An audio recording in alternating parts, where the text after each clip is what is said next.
Jajaran Polres Ogan Ilir mengungkap motif di balik duel dua keluarga yang menggegerkan warga desa Harimau Tandang, Kecamatan Pemulutan Selatan, Kabupaten Ogan Ilir pada Minggu 5 Februari lalu.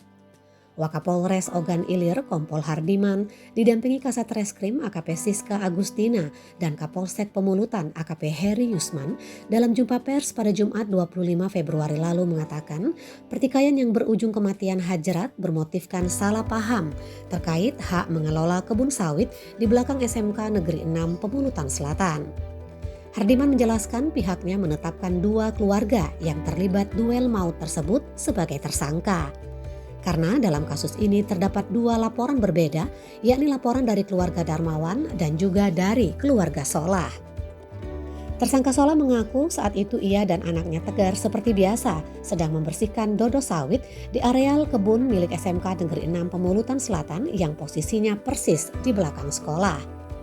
Kemudian datang Hajrat dan Darmawan yang langsung melarang Solah dan Tegar untuk membersihkan dodos tersebut.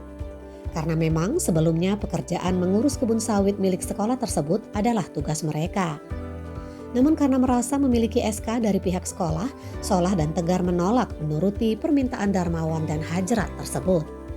Lalu terjadilah cekcok mulut antara kedua keluarga ini dan berujung pertikaian berdarah hingga menyebabkan nyawa Hajrat melayang. Solah berkilah bahwa anaknya Tegar sama sekali tidak terlibat dalam kasus pertikaian tersebut. Solah mengaku dirinya lah yang membunuh Hajrat dengan cara membacoknya lalu menombakkan dodo sawit tepat di perut Hajrat.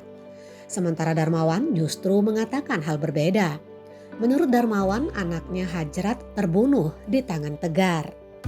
Darmawan mengaku alasannya melarang Solah melakukan perawatan kebun sawit tersebut karena kebun sawit itu adalah milik pribadinya yang dihibahkan pihak sekolah.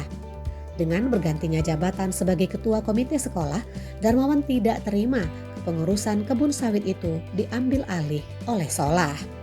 Isra Antoni melaporkan dari Ogan Ilir.